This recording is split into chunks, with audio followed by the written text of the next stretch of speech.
Celebrating 4 years of talk like you've never heard it before, this is GabNet, the Great American Broadcast Network. Are you still listening to half-assed talk radio with a host talking down to a caller? Turn it off and turn on the Great American Broadcast Network. You'll hear the host talking with lots of listeners, the citizen panel, and they become the co-hosts. Turn off half-assed talk and turn on talk radio with more ass than you can handle. All opinions, all ideas, all in one place. The Great American Broadcast Network. This is an Internet Network news break. IP Pingsley reporting. Our top story, the Great American Broadcast Network, otherwise known as GabNet, is now a TuneIn partner. TuneIn, the world's largest audio network, has joined forces with GabNet, the world's most innovative talk network. GabNet's partnership with TuneIn means that listeners now have 3 main ways to listen to GabNet programming: Gabnet.net, TuneIn.com, and the convenient TuneIn app for smartphones. To participate in the network's innovative citizen panels on GabNet programs, use Skype and type the handle GabNet Live, or call on your phone 347-352-0079. For more information on this network, its programs, and its hosts, log on to Gabnet.net. That's Gabnet.net. This has been an Internet Network news break. You love GabNet. You love the hosts and the citizen panels. In fact, you wish you could take them wherever you go. On your computer, log on to Gabnet.net, where our stream is available around the clock. On your TV, GabNet is available on Roku with the same around-the-clock stream, plus all the latest episodes of GabNet programs, old favorites, videos, and tons of celebrity interviews. When you're mobile, we're on your iPhone or iPad with podcasts accessible via iTunes or Stitcher, and that same around-the-clock stream on TuneIn. If you don't want GabNet wherever you go, well, the hell with you. Go ahead, listen to your old-fashioned talk shows that do things in the same old predictable way. Meanwhile, the rest of us will be having fun listening to talk like you've never heard it before on GabNet. Reasons why you tune into GabNet. Reason number 29, the Citizen Panel. I'm saying that he could actually, a good lawyer might be able to make a case that he cannot get a fair trial anywhere in the United States because the President of the United States said, quote, he should be executed. And if you can't find a fair jury anywhere in this country because they've all been exposed to this. No, he'll never go to trial if he's treated as an enemy combatant. He's not being treated as an enemy combatant, Phil. He's basically a citizen. He has a green card. He has all the rights that a citizen of the United States has because he has a green card. Either you want to follow the Constitution of the United States or not. Go to Russia if you don't want to follow the rules. He said that he did this for ISIS. He had a note in his thing. He had phone call on his cell phone, and he says that he did it for ISIS. Therefore, okay, so Phil, if you did that, you should be able to be treated as an enemy combatant. I think so. GabNet. Reasons to listen every day. Log on to Gabnet.net for more. GabNet. It's talk like you've never heard it before.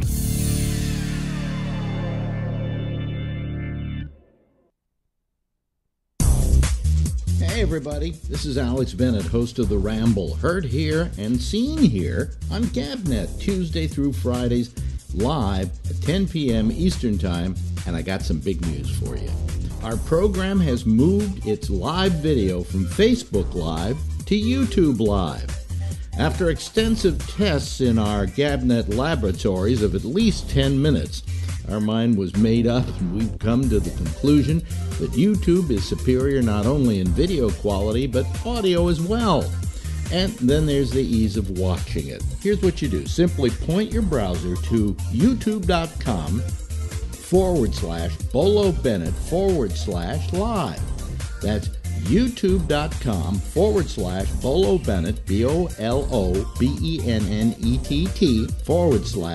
/live. And you're there. The player is waiting, and you do nothing, and when the show begins, so does the player. Couldn't be simpler.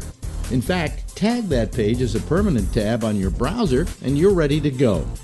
And if all of this is too vexing for you, well, just go to gabnet.net near showtime, and the player in the middle of the page will start to play when we're on. We're thrilled with the new quality our move has provided, and while you're there, would you do me a favor and please subscribe to our channel? No, I beg you to. Hey, listen to me, I'm groveling, okay? I know, it's pathetic. I'm sorry, I'm debasing myself, and I really shouldn't be. Please. Celebrating 4 years of talk like you've never heard it before, this is GABNET, the Great American Broadcast Network.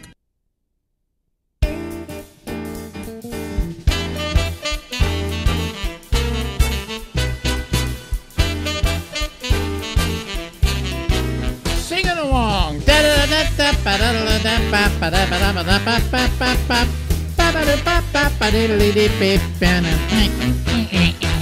Hey everybody, how are you? It's the Ramble. We go until midnight tonight, Eastern Daylight Time. Why? I have absolutely no idea, but hopefully we'll be joined soon by the Citizens Panel. I may go to it a little earlier tonight because I don't have a guest. I don't have any pre-recorded interview, and I have nothing to say.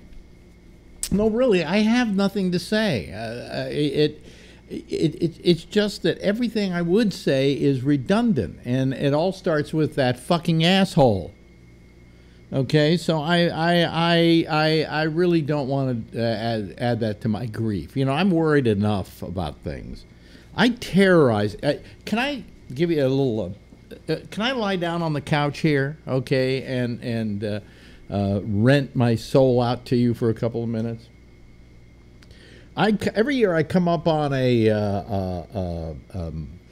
what do you call it? A medical deal, you know, a yearly checkup, which at my age, you know, really you just check to see if there's still a pulse and if you're above room temperature. But I worry about it every year because I know one year I'm going to go there and he's going to go, this doesn't look good. This looks terrible. Now, I know it's happened to other people here. Phil had it happen a couple of weeks ago. And so I'm just, you know, I figure I'm 78 years old. I'm very lucky. I've lived longer than a lot of my peers. I read about them dying all the time. Outside of my feet, which get numb, I have no other symptoms of anything, and that's probably a nerve in my back. I've been feeling a little fatigued lately, but I think that had to do with some medication I was taking, so I stopped that. And, you know, I have nothing to really worry about, and yet I'm worried about it. Like my PSA test last year, which was for the prostate, was up a whole point, which is kind of scary. But then again, I figured, I think I know why, and that was because in the period of time between the last time I had seen the doctor and that time, I had lost 55 pounds on the low-carbohydrate diet, which involves a lot of meat, and eating a lot of meat can raise your PSA. So, but I'm worried that my PSA is going to go up. But then I went to my urologist, and he says, get another one in 6 months. So in 6 months, I went and got one and went down 0.3 of a point. So obviously, there's no velocity on that. So really, what do I have to worry about? Everything. I'm sitting here. I said to girlfriend, she's going to sleep, right? I was, pleasant dreams, dear. And by the way, I'm afraid of dying. You know, because I've always, all my life, I've had this great fear of death. I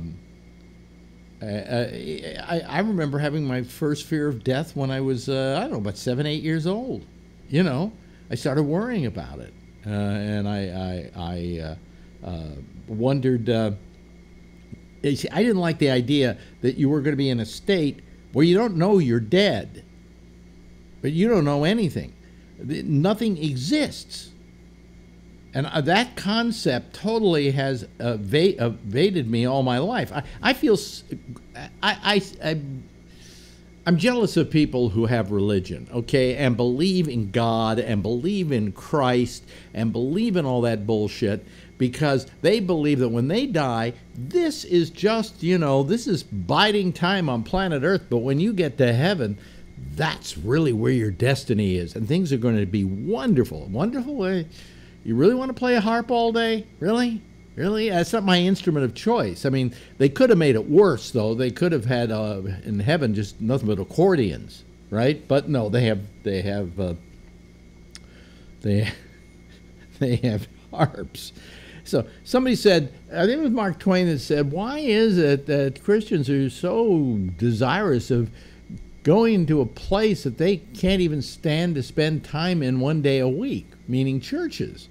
You know, where you go there and there are a lot of prayer. Well, it's prayer time now here in heaven. Oh, God. Are they having fun in hell? Is there anything going on in hell that I'm missing? I'm probably missing all my good friends, you know, who are, you know, having a good time, having a party. And they're having a party without me. But no, if I were a Christian and I was a devout Christian, I would believe that when I die, I'm going to go meet Great Aunt Bertha. You know, she's waiting up there to see me, and I do wonder what's on the other side. Although I don't think there's anything. And I've told this story before, but I'll say it again because my father was a very wise guy, and whenever I wanted to find something out that was bothering me, I would ask him, and he always had a very wise answer. And I told him about this fear of death that I had, and I said, I can't imagine not existing. You know, suddenly one day I'm existing, and then I'm not existing anymore. And he said, why is that strange to you? You've been there before. And he was right. Of course, before you were born, you didn't exist. What was that like? And then I started to think about that, and that kept me up at night. You know, I mean, and for all my life, I cannot tell you the fear of death I've had. I guess that's why I've never been, an adventurous person. I've never done sports which are dangerous or, you know, could end in severe ending of life. I've always been very careful. That's how I got into 78, right? You know. And the fact that I didn't get anything that everybody else was getting. Now, I sit here and I worry about it, and I worry about this doctor's appointment, and I worry about I'm at my age, 78, I'm going, what is it that's going to get me? Like, to begin with, like last night they were saying, hey, you know, guess what? The United States got the FIFA soccer for 2026. And I went, I don't think that's going to do me a lot of good. Like, am I going to be around in 2026? You know. Now, could be I'll live to be 100, but if my feet are still aching, I don't want that. On the other hand, I don't want to be dead. So anyway, I worry about this all the time, and it's a constant thing, and it drives girlfriend nuts because I'm a hypochondriac because of it. And I take things here's what I do. This is where I go wrong, okay? I take things and then I elaborate on them. Okay, so now there's this PSA test, and the PSA test tells you whether there's a rise in the PSA. If there's too much of a rise in the PSA, they decide that maybe they have to give you a biopsy to see if you've got cancer in your prostate, which is not pleasant, ask Phil. So what I do is I go, it's going to go up. They're going to give me the biopsy. The biopsy is going to come back. I've got cancer. They're then going to remove my prostate, and I know what that's all about because I asked Phil, you know, you're urinating into a bag for a week and all that. But I haven't started at point A to say, hey, the PSA came in and it didn't go up. Or the PSA came in and went up 0.2. You know. I've got my prostate being removed, okay? And I'm a long way away from that. And I feel like such an asshole because, you know, we got people on our program. Let's face it, we don't have a young audience, okay? I guess that's because the host is so fucking old. And believe me, it doesn't attract a lot of people. In fact, I'm not going to be putting up the show anymore on Facebook. Fuck it. Nobody watches it anyway, and it's a waste of my time to do it. But anyway, you can get it over there on gabnet.net. You can get the video. You can get it by going over to YouTube because it's automatically posted after we do it here like we're doing it right now. But anyway, what was I saying? Where was I going with that? I'm like, is 78, and I'm sitting here just saying, what is it that's going to get me?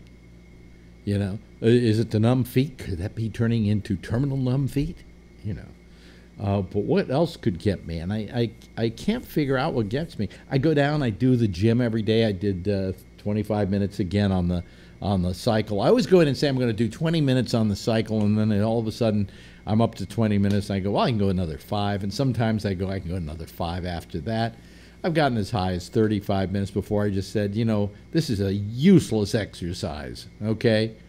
But I do the cycle for like 25 minutes, and I'm not winded afterwards. You know, I don't have any chest pains or palpitations or anything like that. I'm a little loopy because I've been pedaling for 25 minutes, and half the time I forget my iPhone. That's the other thing. I put the iPhone on the front of the cycle, and then I put on, like, I'm watching the history of Prohibition, okay? And I'll sit there and I'll pedal away, and I have something to watch while it's going on. And then when I'm through, because I've got these Bluetooth earphones, all right, the Bluetoothies, I forget the phone because I still hear it in my ear. And I'm walking around and going, oh, wait a minute, where's my phone? And it's the Bluetooth is still picking up the signal from it. So, and then I got to go back and hope somebody didn't steal it from the cycle. This is my life. Anyway, I know what I was saying. I was saying that, you know, we got people on the show. We got Jeff. Jeff's had a lot of heart deals through his life. He's got, you know, he's got a lot of mechanics going on in his chest, and he's got a great attitude about it all. Phil had his prostate removed. We have Patrick, who is a paraplegic. We have Kevin, who has bad feet that he may have to have a foot amputated. Okay, right? Who else? We got somebody else that's got a problem too. And me, I got numb feet. Yeah, what? You know? Oh, I got a slight mild aortic stenosis. Big deal. You get older, you get a mild aortic stenosis. This is like my life is like health-wise. I'm in probably knock on wood. Is okay compared to a lot of these guys who've got real genuine problems. Okay, genuine problems.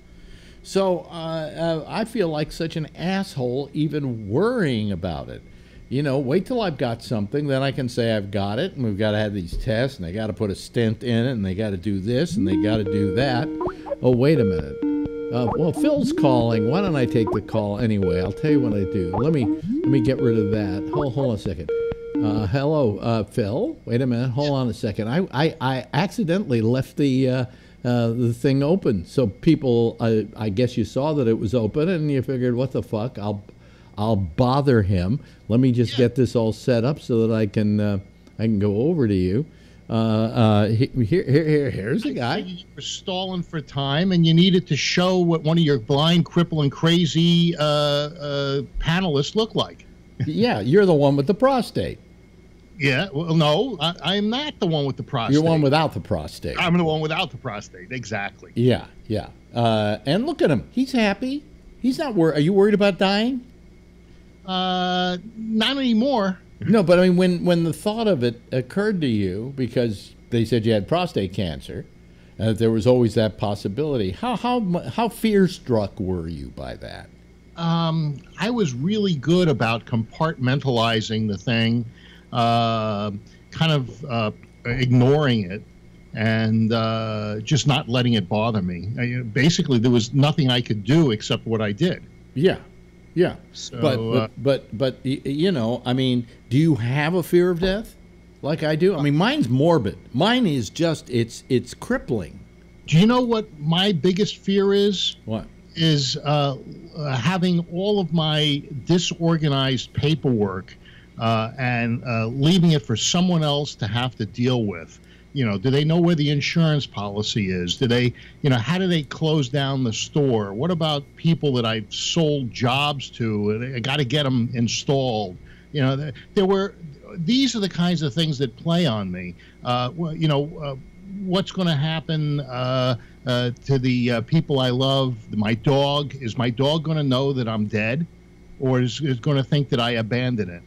These are the things that I was concerned about. You mean you weren't concerned about what happens after you die? Yeah, I was concerned about what people would have to deal with. No. But I'm saying that, like, you die, okay, and you have to look forward to nothing. That's easy for me. Oh, it's easy for you. Yeah, it's what everybody else has to deal with: the tax returns, the company. There's a store that's full of shit. Yeah, but that's from 1984. Look, the fear that I have with death has nothing to do with any of that. Like, who's gonna get my porn collection? Things like that. Or who's gonna find my porn collection? I had, when I went into the operation, I have a friend that was going to take care of all the guns. I had another friend that was going to take care of all the camera equipment. There was, stuff so that I could get things quickly to Faye. And so you had people rooting for you to die. Probably, I told her, take my watches to this place. Yeah. They'll give you money. And that kind of stuff. Anytime you go in for an operation, I think Jeff will agree with me on this because God knows he knows medicine. Anytime you go in for anything, you could probably just go in for an appendectomy. You could die on the table. Well, look what happened to the comedian. What's her name? Joan Rivers. Joan Rivers, yeah. She went in for a very simple. She went in for a. They were going to go look at her throat, or they were going to remove some polyps or something. Yeah, it was similar to what Marjorie had. Yeah. Well, she went and had it taken care of at the same place.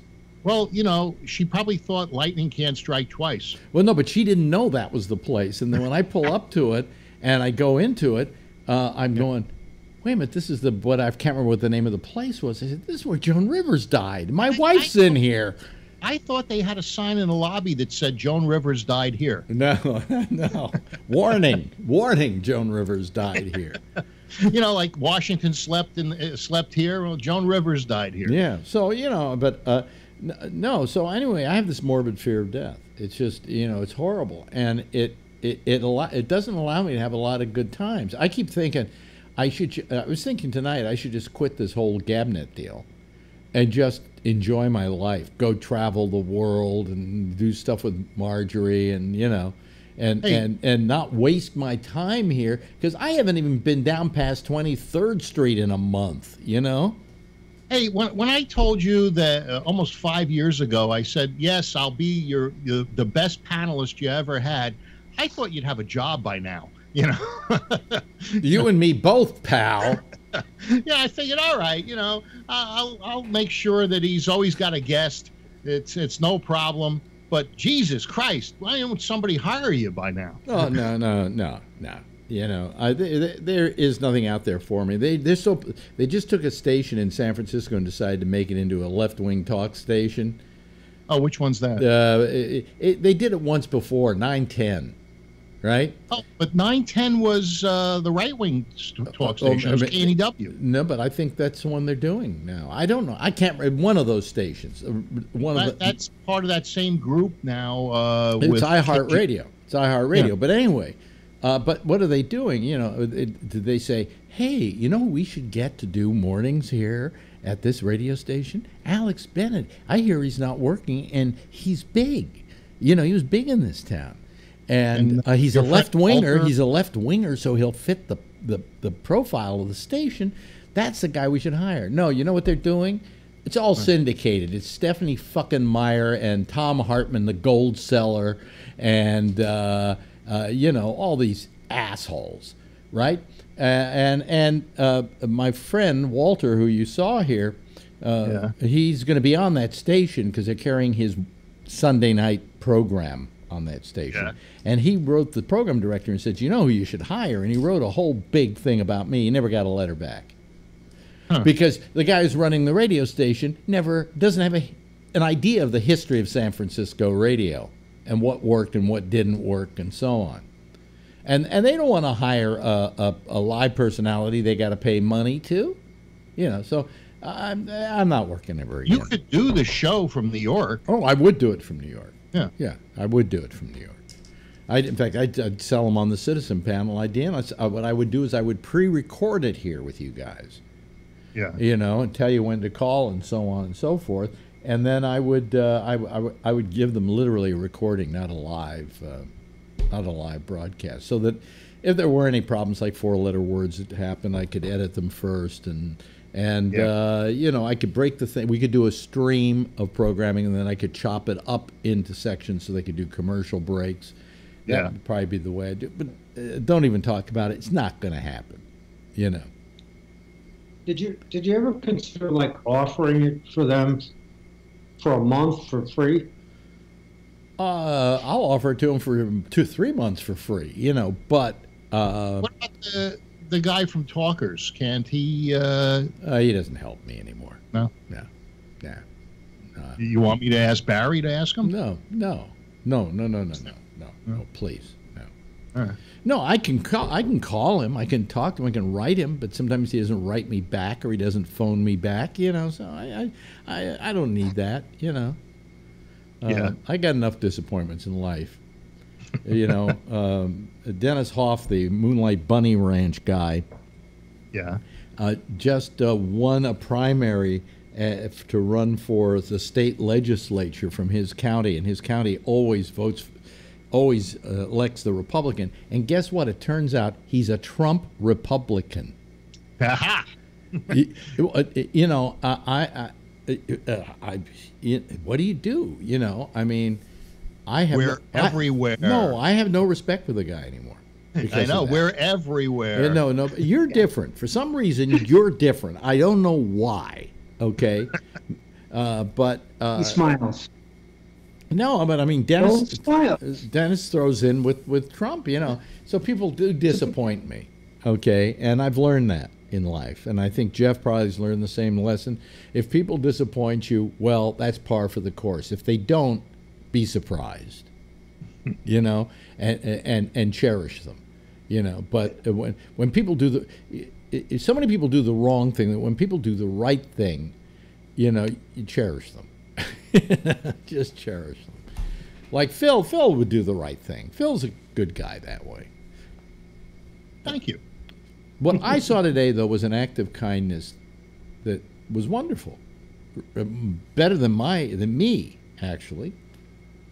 There was this little old lady. She was right in front of me at the supermarket, and she bought had some styrofoam cups. I think she either bought them there or she bought them somewhere else. I guess she needed them.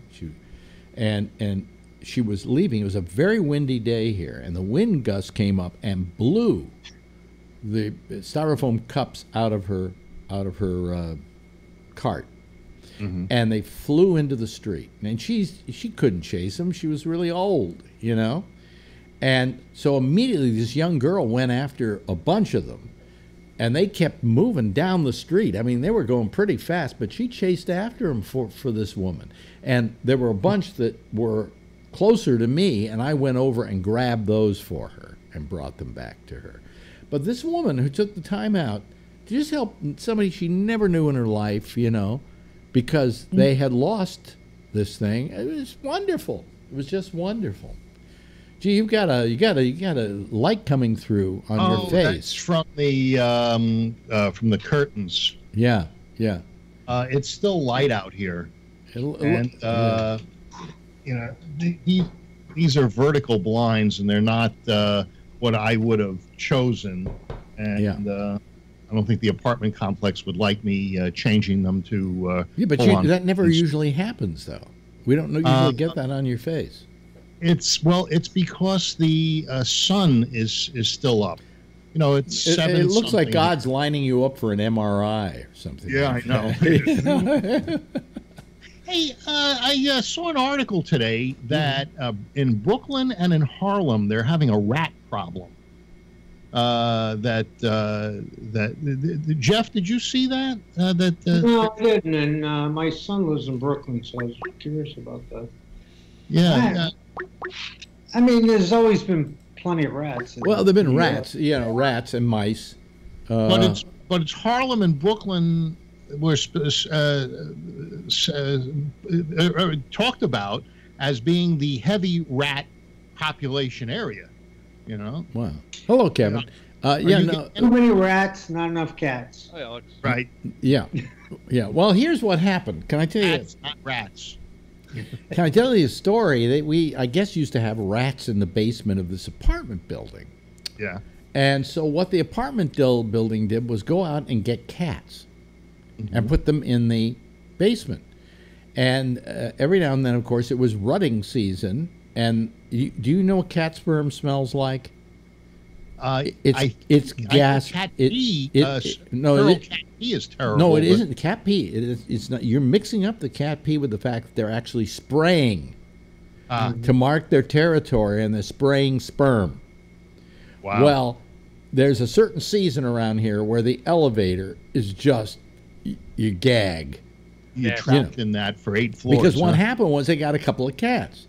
And those cats fucked, and they had a couple of cats, and those cats fucked, and before you knew it, there were 20 feral cats in the goddamn, So all I could think of is like a Warner Brothers cartoon where this happens, and so they then go out and get the dogs to chase the cats. And now there's so many dogs there, they had to get mountain lions to go chase the dogs, It was, but I've never seen a rat.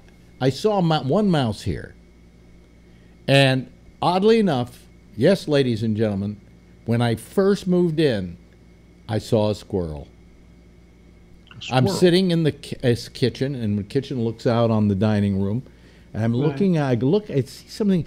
Earlier in the day, I had seen something out of the side of my eye in the back room, but I didn't know what it was. I thought it was just me. Sometimes you think you see stuff and you don't. And all of a sudden, I look over, and there's a fucking squirrel standing there looking at me. Got lost from the park? Yeah, I'm like 6 blocks from the park. Yeah. So he probably wasn't lost. He just did whatever he did, and then he climbed up the building. Talk about that raccoon. You saw the raccoon viral video, right? That's what this squirrel had to do. And so I go over and I go, get out of here. And the squirrel's just fucking looking at me. You know why? What? The squirrel said, you're not paying rent either. No, this is when I was paying rent. And he didn't know that either. So finally, I started clapping my hands, and I chased him out the window. And I figured he'll probably commit suicide now, But no. You'll get cups for some old lady, but the poor squirrel is down 8 stories. This is not the end of the story. So I chase him out the window, and he, of course, I guess they can climb up the side of buildings, right? Just like that raccoon did. People thought that was amazing. No, it wasn't amazing. They can do it, okay? About a day later, 2 days later, on the news, at the CVS pharmacy down the street, they had a raccoon running around the CVS. And I knew it was the same fucking raccoon. It had to be the same raccoon. Squirrel? Squirrel. Excuse me, squirrel. It had to be the same squirrel. So I now I'm like a big, big fan of squirrels. How was it dressed, and were you able to describe it? No, but I'm sure it was the same squirrel. I mean, what are the chances? He probably worked his way down the street, and then he saw the CVS, and maybe he needed some earplugs or something, and he went in. A secret squirrel. A secret squirrel. Yeah. But anyway, so that's my. But so when you talk about rodents, I guess a squirrel is a rodent, and that was the biggest rodent. But I had one mouse we saw, and then Marjorie put down all these mouse traps, and I think we caught one more, or we caught that one. It was terrible. I had her take care of it. I said, I don't know. The trouble with the glue traps are. Yeah, they catch the mice, but then they're suffering, and it's tragic. It's horrible, And they catch other things too, and the stuff you don't want to catch. Yeah. But mice are small, and rats, I think, get much larger than mice. Yeah. But I don't think we have a rat problem in this building at all. Plus, they have exterminators that come in. And since they're trying to rent some of these apartments for $7,000 a month here, I think they don't want the idea that there are rats in the fucking apartment house. Wow. $7 grand a month for what size? Smaller than mine. Wow. Yeah. Why do you think we're fighting for this one for like 15? We feel the accurate rent right now for us is $1,500 a month, and that's probably what we'll get if they go purely by the rent stabilization. And there've been no improvements made on this apartment, so they can't claim, Any news? No. We went to court last time I remember being in that courtroom was February? Yeah. And the judge said she would take certain things under advisement. This was just on a motion that they wanted to have somebody to help them out. They want some help.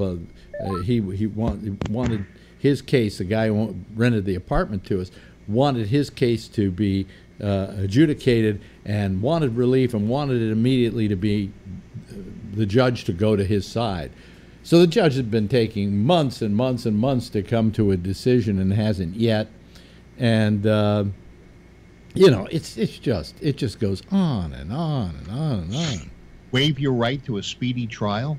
What? No, we waived our right to a speedy trial. No, I just figured by now we would see some kind of movement one way or the other. And this is an argument about the guy who rented the apartment. It's basically he wants relief, injunctive relief or whatever, that the judge should immediately rule in his favor because this is the reasons why. And of course, then my guy had to write a $12,000 document saying all the reasons why not, and we've got a pretty good case. She may immediately go against the landlords because they're, I think, guilty as sin of a lot of stuff.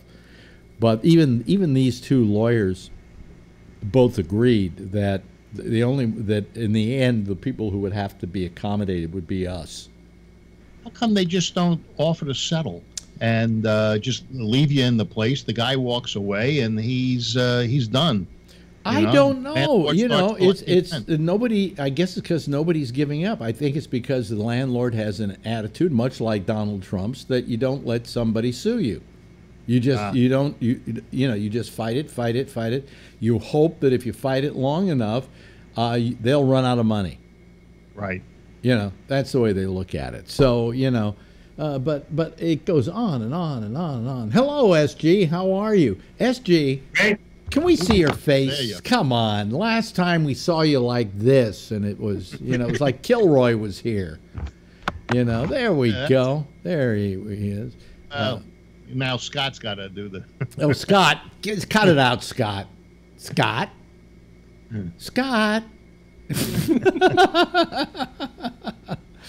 Oh boy. Anyway, how are you, SG? How you doing? Good. Yeah. Come to raise a rumpus tonight. I'm just kumbaya. Kumbaya. Oh, okay. Well, SG, what do you think of the IG?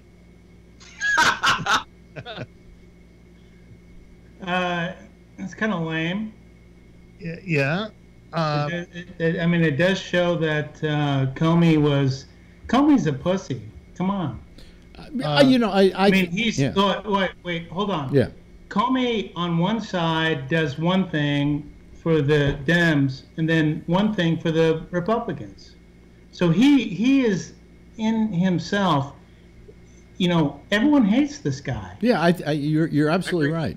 I think that certainly the Hillary lovers hate him, just hated him.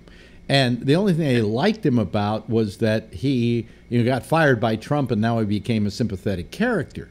But and the then fact everyone said, day one, Trump, fire him. And he sort of, I'm not sure about any of this stuff, but Comey was like the emperor. And then all of a sudden he's like, oh, I was so innocent because I did everything right.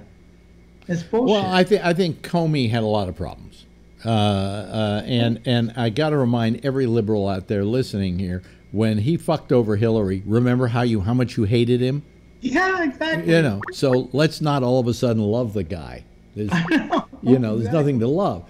But anybody who thinks that this, the White House would love to paint this as, hello, Ray Renati, the White House would love to paint this as a vindication of Donald Trump, but in the Russia probe. But it has nothing to do with the Russia probe.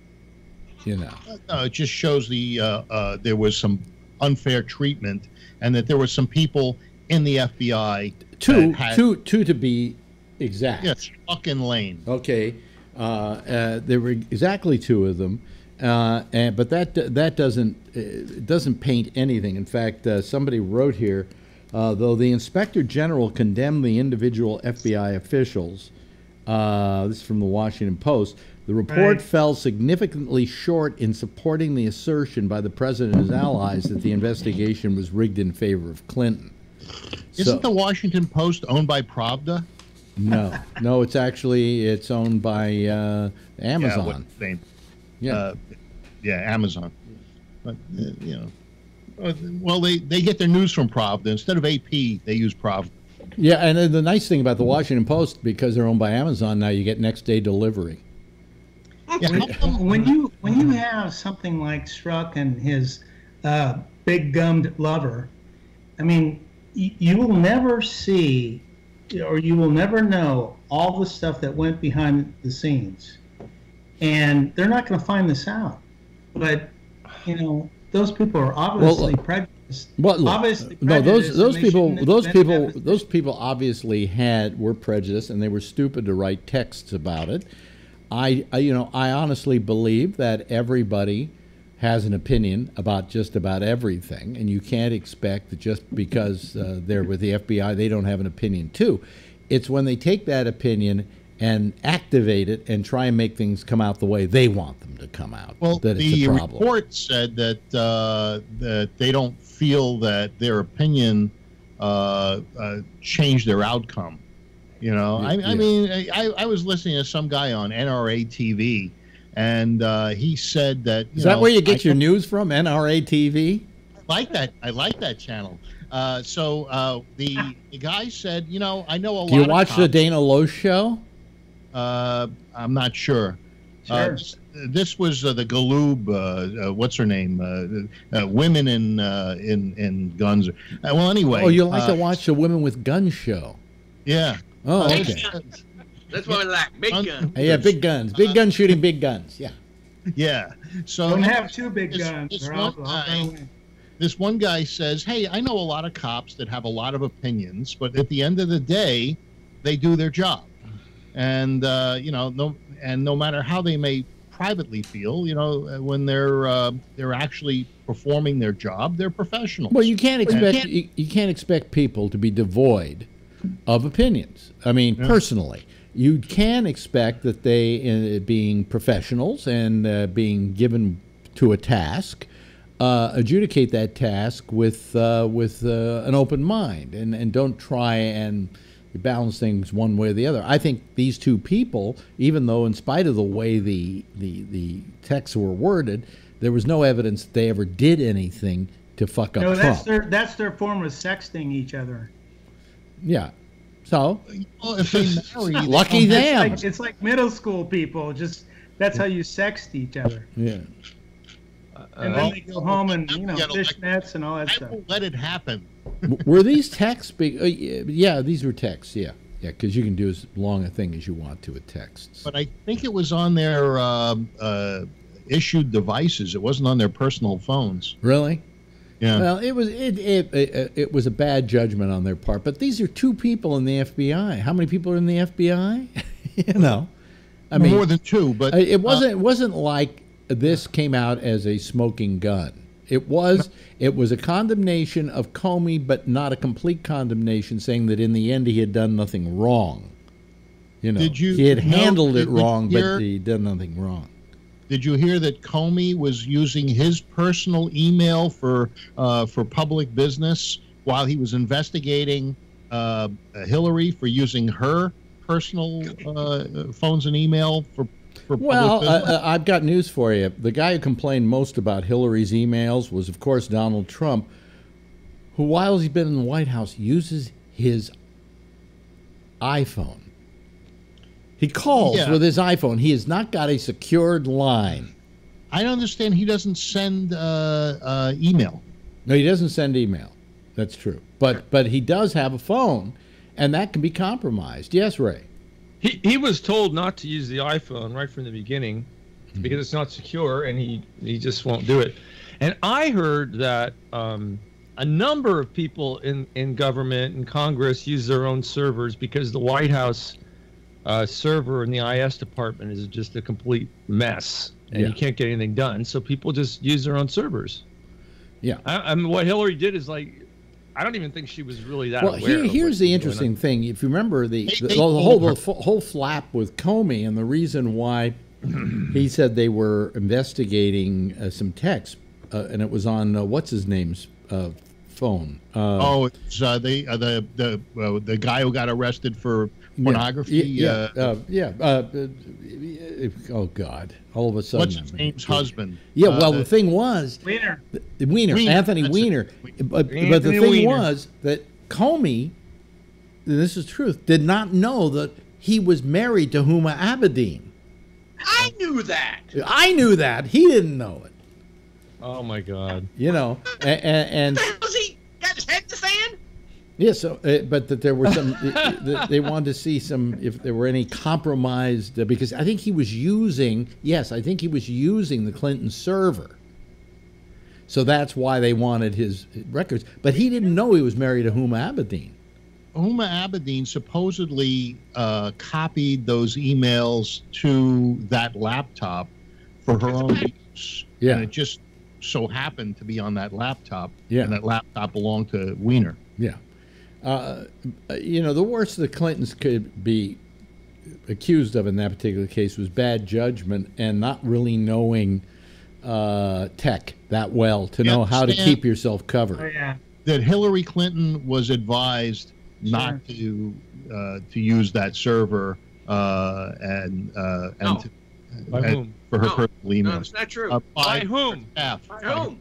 By who? Her staff was the one who was administering it. Right, but it was she didn't know shit about it. She got the advice from Coleman Powell. She can barely write an email. I believe she's a complete Luddite. I believe when it came to State Department stuff, she used the State Department servers for mail. She did not use her private server for mail.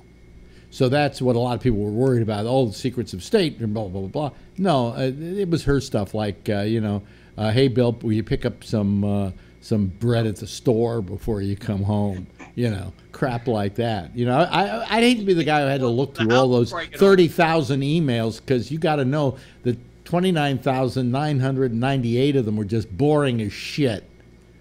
They were probably mostly about Hillary telling Bill, stop looking at that girl. I know. Probably. Yeah. A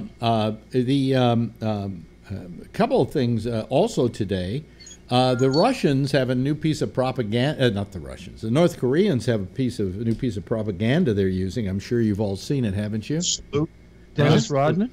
The salute that they have a video of him meeting all these North Koreans, and then all of a sudden he meets that North Korean general. Boy, they have loose-fitting outfits. They don't. It looks like they're too big for them. I think it was just an impulsive reaction. Well, I think it was too. Oh, I see. But it didn't look. The optics did not look good when he goes up and the guy, the general, salutes him, which I guess would be appropriate because he's a foreign dignitary. Then Trump. That was bad. He didn't bow to him though. Yeah, Trump returned the salute, and then he shook his hand. What he should have done was just shake his hand. What's the definition of salute? Basically, no, it was a salute. It was a salute, but I know why he did it. Because it was the same salute he gives the guys when he's coming down off the plane. Right. It's just like somebody did that, I got to do that back. And then he. But do you know why? I don't remember what the movie was that I saw. I think it was the Citadel or something, where the guy was in prison and he explained the salute. He was a general. I think it was called the Citadel or the Castle, and it seems that in ancient times they would salute one another to show that they weren't armed and that they were friendly. and that's where the basis of the salute. But did you see the clip that I sent you, Alex? I just watched the salute. So here's what happened. Did Trump you see the went clip to go. that I sent Well, you, Alex? I saw the clip earlier today on television too. Yeah. Well, if you see it, the one that they're passing around North Korea right now, and making a joke out of it, is that he goes to. What is it? He goes to shake his hand. It was by the way, it was this general. And then he salutes, and then he goes to shake his hand. I just watched it. So Trump goes in for the handshake. The other guy didn't handshake. He didn't put his hand out. He salutes. So then Trump quickly salutes, and then they shook hands. Yeah. Now, wait a minute. When he salutes, Koreans in the background going, ha ha ha. Yeah. Look. No. Wait a minute. Hey, Alex. Wait a minute. Hold on a second. Alex. Yes. I just saluted you. Mm-hmm. Good. I'm a liberal now.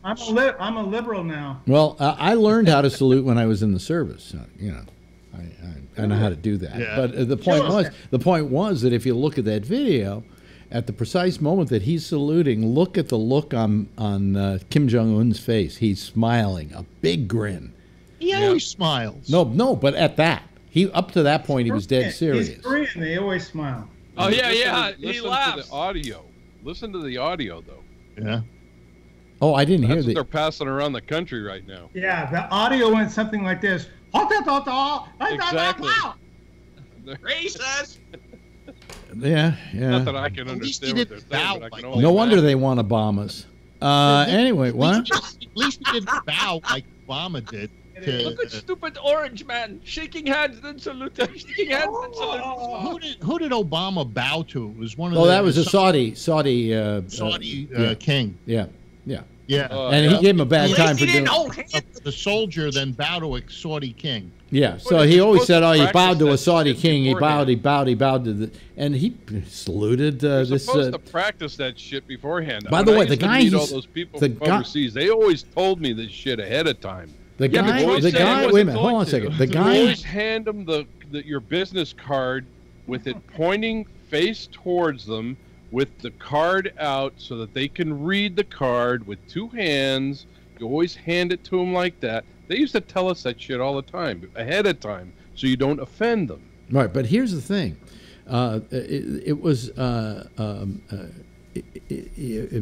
He always put down Obama for having bowed to the Saudi prince, and now this guy. Now the guy he was saluting was the guy who was in the White House a couple of weeks ago. He's like Mao's Kim Jong-un's second in command, and in charge of all the murders, by the way. But he was up in full rig there for that opportunity. So, but what you didn't hear was when he said, "Yeah, motherfucker." Yeah, right, sure. Yeah. Remember when Bush massaged the German lady? And he came up behind her. And Angela Merkel. Yeah. I remember she was pissed. When Bush threw up over at somebody. Japanese guy. Bush threw up on the Japanese emperor or something. So what's worse, throwing up on the emperor or saluting some general? He blew chunk. Yeah. Blowing chunks. That was hilarious. I still remember that. Oh my God. Bad sushi. Yeah, that was HW, who also grabbed women's ass and said from his wheelchair. Yeah. Well, you're at the right height, you know. He's free now. He can do whatever he wants. Yep. He's available, girls. Yeah. Remember when Kennedy stooped Marilyn Monroe? Not really. Remember what? Well, no. He not only. Wait a minute. He not only stooped. Very presidential. He not only stooped Marilyn. If you got Marilyn Monroe, I'm all for it. He not only stooped Marilyn Monroe. So did Bobby. They were tag teaming her. You know. Yeah. All in the family. Yeah. I'm going to start voting Democrat. Shit. Yeah. It's Marilyn's gone. Oh. Who's out there now? Amy Schumer? Oh, God. Oh, geez. She gained too much weight. Chelsea Handler or Chandler. No, what's her name? Well, as I said last night, you know, it's proving, you know, they used to say about Hitler, that even Hitler had a girlfriend, you know. To prove that point, even Rudy Giuliani has a girlfriend. And it's a new one. It's a new one. She's got big, large bazooms. Okay, yeah. If go ahead, call me improper with that bazoom remark. All right, you're improper. Okay, I'm improper. Bazookas, bazooms, tatas, whatever you want to call them. And I said last night that I can't imagine, how she manages to open mouth kiss him without throwing up in his mouth. You think Ava Braun started that razor company? Yeah. Yeah, sure. Braun razors. Where did that come from? Well, I was thinking with Hitler's girlfriend. Minds of simpletons. But even Hitler had a girlfriend. Even Hitler got laid. Although I hear he had problems that way. I hear he had. I mean, I don't know. Did he have one testicle? No, he had one testicle. Yeah, we do know he did have one testicle. What was the thing that the gangster from Chicago? What? Who died in Sing Sing? The gangster from Chicago. Oh, Al Capone. He died of syphilis. He died of syphilis. Syphilis. Did Hitler have syphilis? No. What did Hitler have? He had something. He had a bullet in the head. Insanity. Or in the mouth. Okay. I thought he had something like that. Here's what I'm wondering. You're in the bunker, and now you're with Eva, and you've decided on a suicide pact. Yeah. And now you say, well, who goes first? Yeah, when you're Hitler. Because I don't know that she went first, by the way. She took a capsule, and then he shot himself. But how did she know that he didn't go, oh, fuck it, I'm not killing myself. I'll go on trial or whatever. Because he was an honest man. No, but with suicide pacts, how do you really know you can trust the other person to do it as well? Oh, that's a good question. Yeah. Girlfriend says, I think we should just have a suicide pact for like when we hit 83, we'll do it, And I said, yeah, you go first. Put your heads in the oven with the gas on. Do you know that? It sounds like a bit from Bill Cosby. Heads in the oven with the. Oh yeah. It says here that an encounter with a Jewish prostitute in Vienna in 1908 may have given Hitler neurosyphilis. Yeah. And provided the deadly logic blueprint for the Holocaust. No, okay. The Holocaust blueprint came from years of writing by people that he just absorbed and went along with. What happens is with syphilis, folks, doctors in, with syphilis, syphilis is a weird disease because you get it, you catch it, and then nothing happens for about 20 years. And then one morning you wake up and your arm falls off. It's an insidious disease, and a lot of people don't know they have it. Okay, yeah. And one of the side effects, one of the diseases you can have as a result of syphilis is paresis, which is a brain situation, right. And you go crazy. And yes, that could be a good argument. He devoted 13 pages to the disease in Mein Kampf and combating syphilis. He says it's the Jewish disease. And, Do you think it's possible that Trump has syphilis? Well, he's banged enough Playboy bunnies and porno stars. Yeah. But they're the clean ones, Alex says. Yeah, actually, porn stars are cleaner than I would take a chance with a porn star before I'd ever take a chance with an average person out on the street. Mainly because they get tested all the time, and they're very aware of this because this is their livelihood. Yep. Yeah. So that's right. So when he did Stormy Daniels, he didn't need a condom. Okay. Of course he did. I saw her recently. She's horrible. She's like this giant chunk. She is. I mean, she's not my idea of a good time. All right. No. I downloaded one of her porn films to see, why she was so big, and I think basically she was big because she was a self-promoter, because I don't think she was big because she was cute and adorable. So who is your type? Did you have to pay? Right now. Did you have to pay for that? Who's your type? Who's my type? Yeah, you said Stormy's not your type. Who's your type? He likes Zoftic, dark-haired women. Not Zoftic. Short, kind of like, I wouldn't call him Zoftic. Yeah. Short. What's her name? Midgets? Okay. I would have fucked Monica Lewinsky. What? No way. Yeah. Oh, yeah. I thought she was cute too. I don't know why people said she wasn't. He just wanted to fuck the boss's daughter. No. Here's the deal. Here's the reason why. Here's the reason why. She, to begin with, she's the kind of girl that would have said yes to me in high school. Okay, because she had low self-esteem. Okay, and that appeals to me. A woman with low self-esteem, always big thing with me. What about the actress that you liked? What's her name? Linda Blair. Yeah, Linda Blair. Yeah, I went on. How about this? I went on a. From politics, the women on CNN versus Fox. Well, let's get into that in a second. But let me tell you about Linda Blair. I had a thing for her, so I made a big deal about it. You know, everybody was talking about what are your guilty pleasures, and I said Linda Blair, and this got back to her, and she came to New York, and we went out on a date as a joke. We got to like each other, and I've seen her in recent years, and she always was very, very nice to me. And perhaps if I wanted to take it further, I could have. You know. Did her head twist around? See, I knew you were going to say that. There's always a question. Everybody asks when I says I went out on a date with Linda Blair. Those are cans. She was a real head turner. Hey, Alex. One time I went to an audition over at Nancy Hayes casting. Yeah. And she said to me, because you were doing that thing once where you were doing the interviews and then you had the AOL thing and you had interviewed her and she says, I thought he was going to ask me out. I was kind of disappointed. This is what she said to me. Who, Nancy Hayes? Yeah. Oh. Because I kind of liked him. I don't understand why he didn't call me back. Well, because she never came on to me. You know, you got to send up a flare before I know you're interested.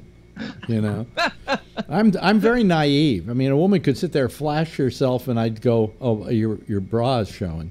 You know, you go the Statue of Liberty, because it's holding a torch. Is that why you like the Statue of Liberty? Because she's holding a torch. Yeah. I can look up her dress. Anyway, but I gotta say, I didn't know that about Nancy. Really? Yeah.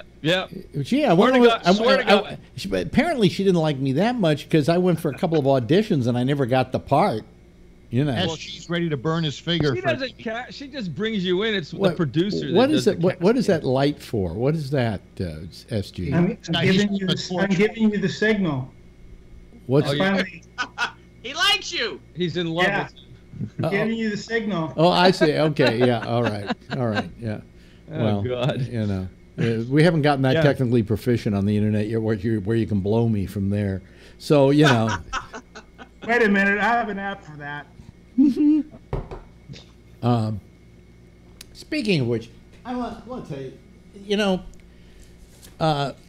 Me Too sometimes goes a little far. All right. And this one came through today, and when I read it, I just went, what? Now, on the surface of it, it's an interesting story. Oscar-winning actor Jamie Foxx is vehemently denying an allegation from a woman who says he slapped her in the face with his penis.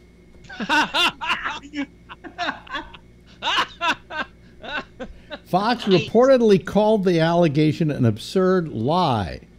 You know, I don't know about the stories I've heard about black men. I mean, it could have been dangerous. He could have knocked her out, you know.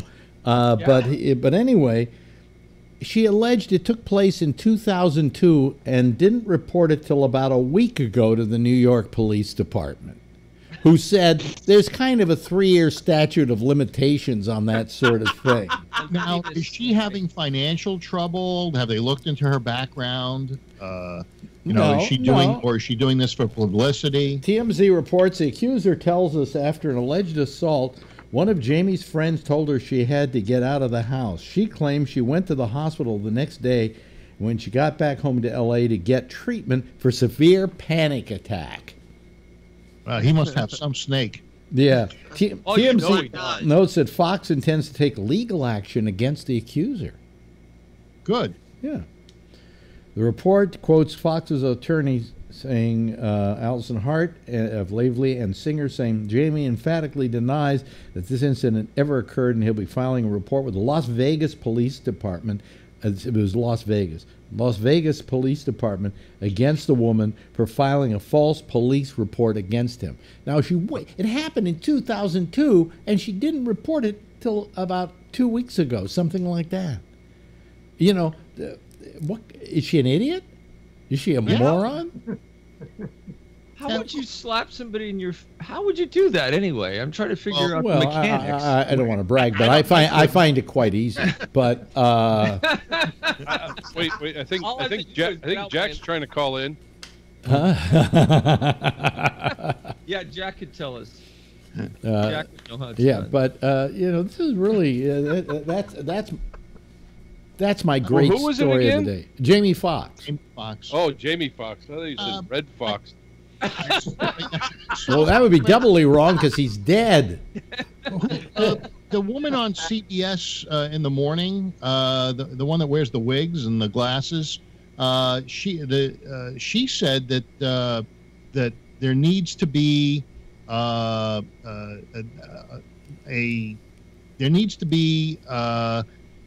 people need to not just be called out on this Me Too thing, that they've gone too far, that they need to go to court like they did with Bill Cosby and so forth. They need to present evidence, you know. Yeah. Look at Charlie Rose. Charlie Rose, they scooted him out of that show that she was on very, very quickly.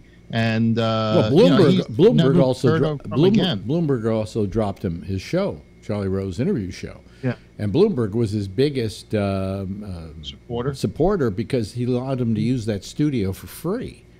And Rose retained the rights to all the interviews. But the fact was that Charlie Rose has not been taken to court. Kevin Spacey has not been taken to court. Louis C.K. has not been taken to court. Matt Lauer hasn't been taken to court. None of these people. In other words, the assumption was made they were guilty, but there was no proof offered that they were. Right. You know, they made the big mistake by saying, well, I may have done something improper. And so some people will say, well, he admitted it. You know, my advice to any guy who gets accused of this, even if you're guilty of it, and if you are, you should be ashamed of yourself. But even if you're guilty of it, is do not apologize to anybody, because that's going to come back to bite you in the ass. Weinstein took your advice. How did it help him? What do you mean? What advice? Well, he hasn't admitted. He says he didn't do anything. He still says he hasn't, and it hasn't been proven yet. And I'll bet you they arrested him. So they arrested him. That's simply indicting him. But when it goes to trial, that dude is guilty as hell. Well, no, but what I'm saying is I think he's got good enough lawyers. He may walk on this stuff because the argument is always going to be proffered. They did this willingly because they thought they were going to get a job, and so it was not non-consensual.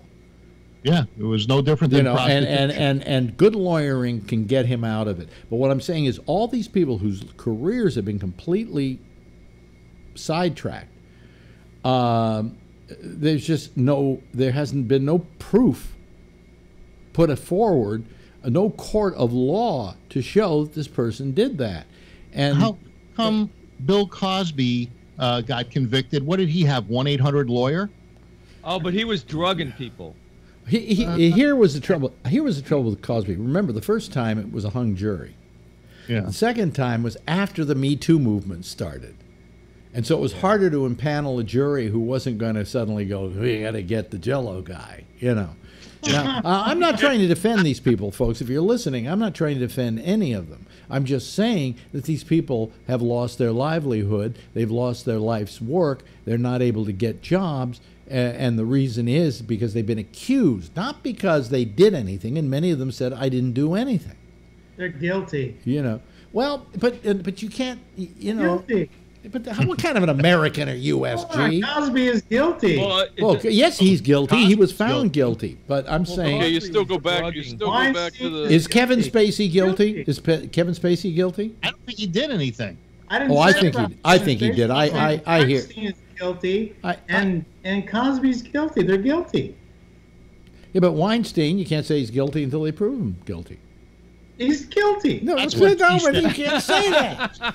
That's the word I was looking for. She said that these people should have due process before they're convicted in the court of public opinion. Well, yes, but you can't stop the court of public opinion, unfortunately, especially with Twitter and Facebook and all that shit. Couch casting has been something in this industry for years, and he's banging chicks, and he's guilty.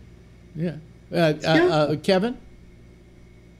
So you look at that. So use that theory against the Billy Bush and the Donald Trump.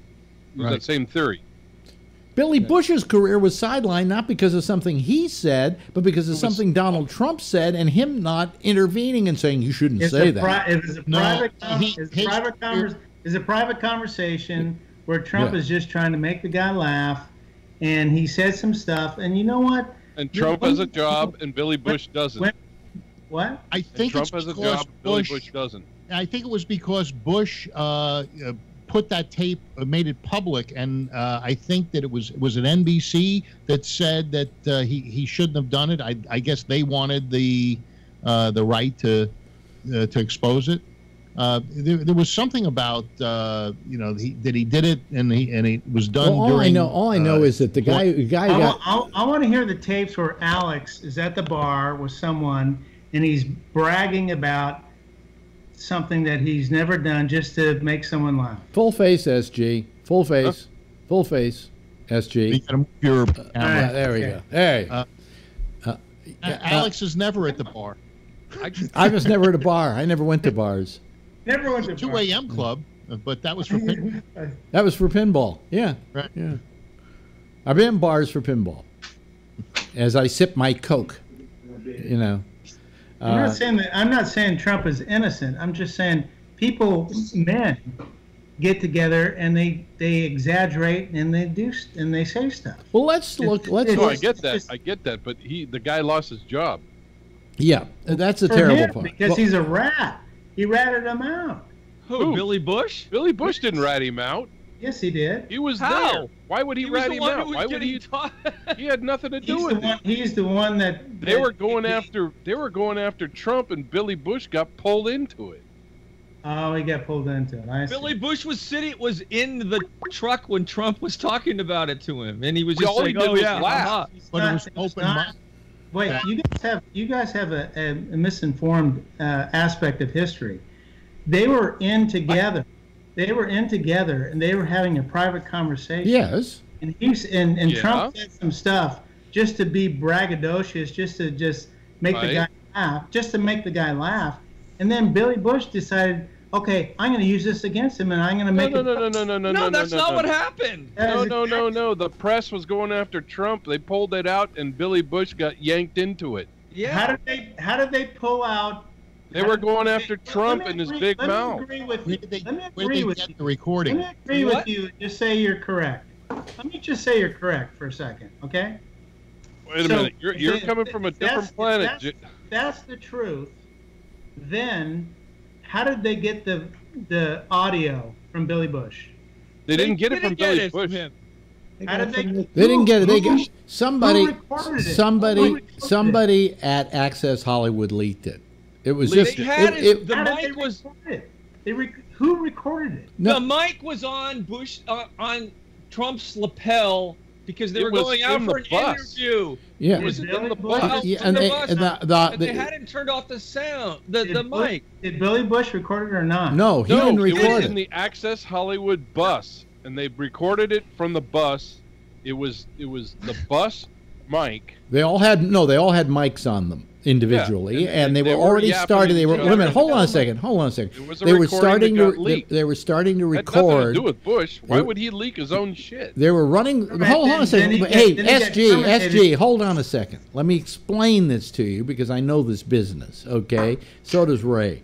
They were shooting for Access Hollywood. They were getting ready for Trump and Billy Bush to come out of the bus. So the mics were hot. The camera was on. The door to the thing, And they shot this. Now that becomes tape they didn't use on the show.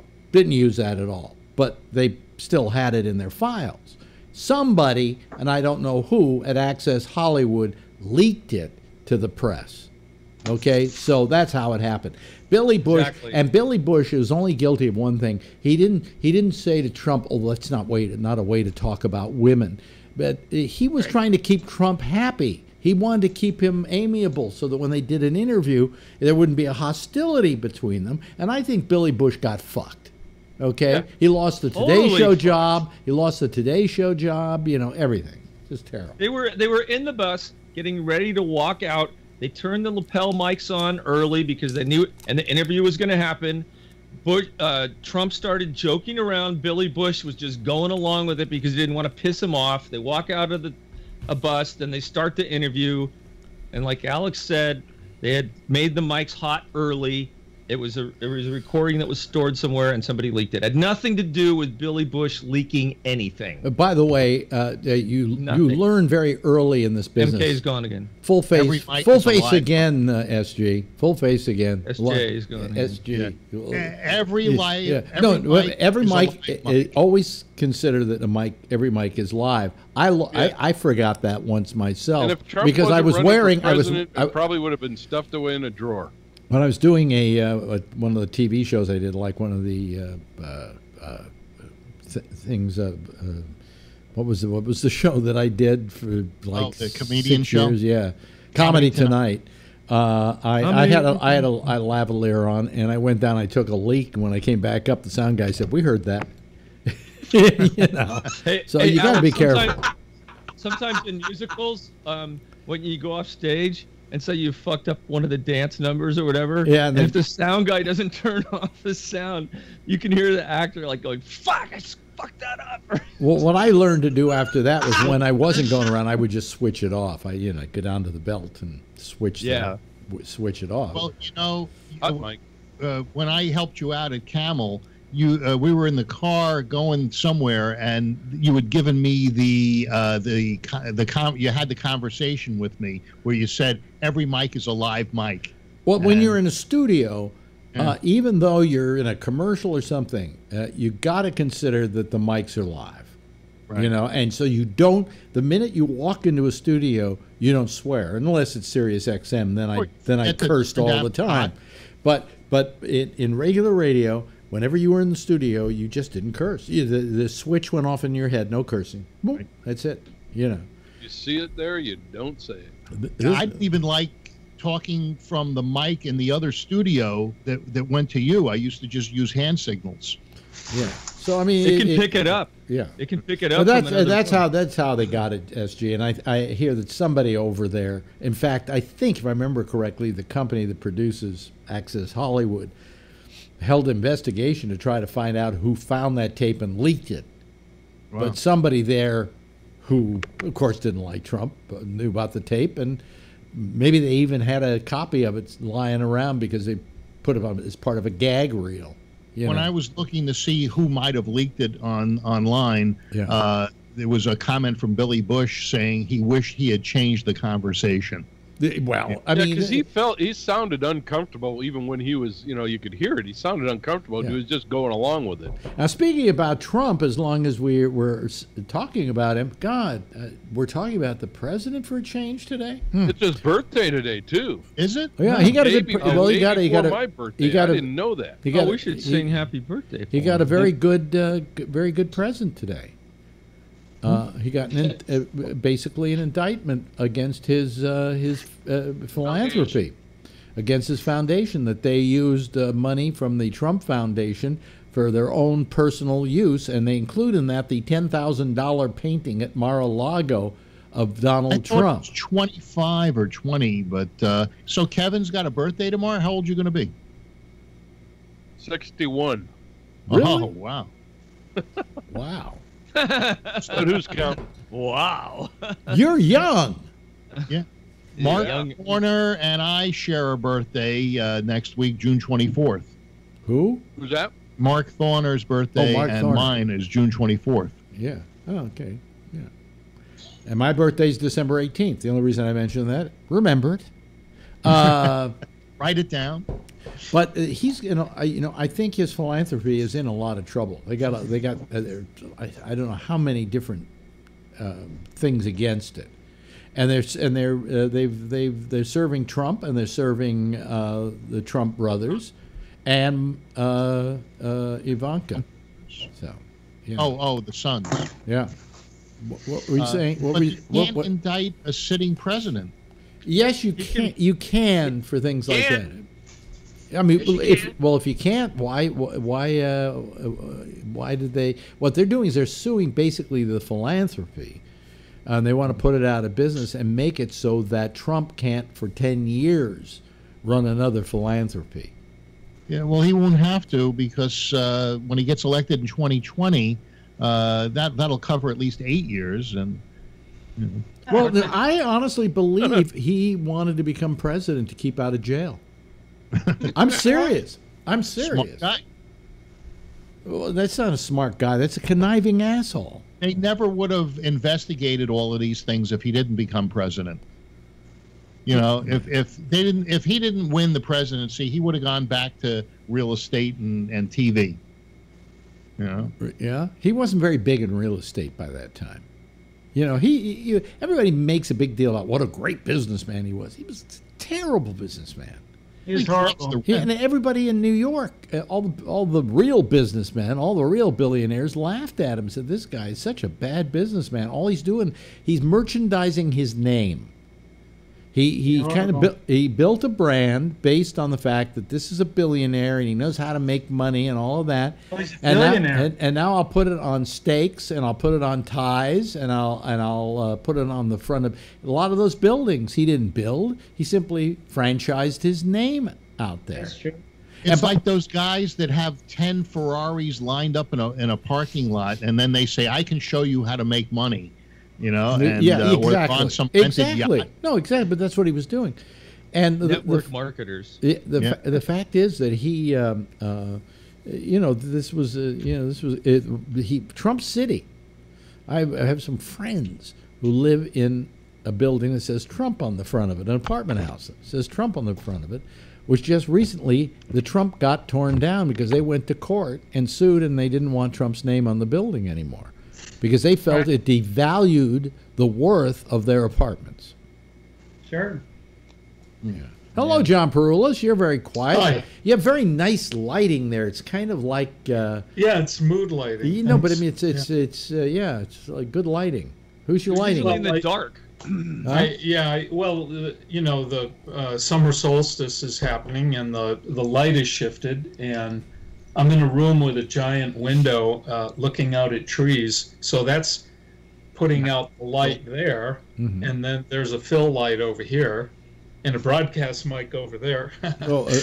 I got my... There's Ray trying to fix his lighting. I had a question for you, Alex. Yes. I was watching an interview with Larry King and Jerry Seinfeld. Yes. And it's when Larry King allegedly insulted Seinfeld by saying, "Oh, did your show get canceled?" And Seinfeld went ballistic. And I'm wondering, did you ever have a moment like that on the air or something where you went ballistic because of a stupid question? What do you mean, me? I went ballistic? Yeah, you. Yeah. Well, no, because I'm usually the host of the show, so I'm asking other people stupid questions. Right. Yeah, I thought Seinfeld was kind of okay with his response. I mean, it's a very popular show. He had 7 million viewers or something. No, the only I very seldom I can't say that in interviews that I've ever really had really embarrassing moments. I have had people walk out on me. Oh, really? But who? Susan Brown Miller, who was a feminist, she walked out on me. But she walked out on me not because of anything I did. She didn't like the people she was in the room with. Oh. Because I had other guests on. It was a group discussion, and the others were feminists as well. But she didn't like them, and so she made an excuse and said, "I'm leaving," and acted like it was me, but it wasn't me. It wasn't Slate. It wasn't Slayton or anything. No, like that. no. But you know, I mean, I've had embarrassing moments. Years ago, love to tell the story about how I promoted a dance in Petaluma, California. Hey, it's right nearby. Yeah, with Jerry Lee Lewis. Wow. Yeah, it was my first time I ever promoted a actual concert. Okay, and I and this other guy did it together, and so they all came into town. This was right after Jerry Lee married his 13-year-old cousin. Nice. Because that's the way they do things down there. Great balls of fire. And so we're backstage, and the musicians are setting up, and there's a musician there, and I get to talking with him. We're getting along really well, and you know, very loose and very nice conversation. And I'm trying to cozy up to him, so I said, by the way, is it true that Jerry Lee married his 13-year-old cousin? And he looked at me with this look in his face. You can only imagine what it looked like. He looked at me and said, "Yes, she's my daughter."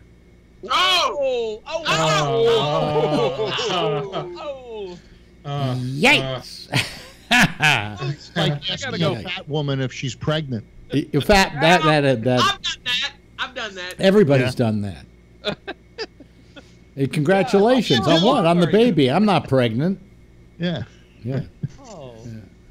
Congratulations. Yeah. You had the baby already. Yeah. Yeah. But I don't know. I just a whole bunch of things just lately have been bothering me. Of course, the whole thing with net neutrality. That in combination with the fact that, in fact, they made the deal in 2 days. The check has been written and everything for the sale of Time Warner to AT&T. AT&T? Yeah. And the problem here is, of course, that you have no net neutrality now, so they go, oh, you don't want to, we don't want to run any other motion picture we don't want to run any other competing service to HBO on our system. Question. Now, the state of Washington voted for net neutrality, so they're going to enact it statewide. Can they do that? I believe so, because when you're talking about cable, you're talking about lines that are locally fed. The internet, once you go out to the internet, that's a different story altogether. But to get there, you got to have a landline of some sort. You mean fiber optic? Fiber optic or cable or whatever, Yeah. You have to, and so I think locally they can say net neutrality is the order of the day, and you can't.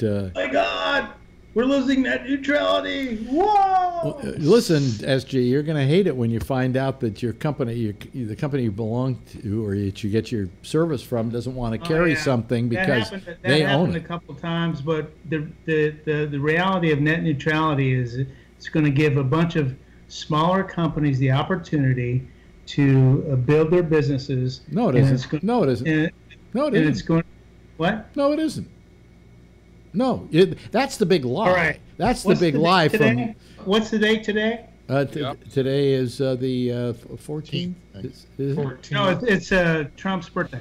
But anyway, so I'll check with you 6 months from now. Well, no, it is the panic. The problems about net neutrality are not going to rear their ugly head till several years from now. For the time being, listen to me, SG. Listen to me, SG. Listen to me.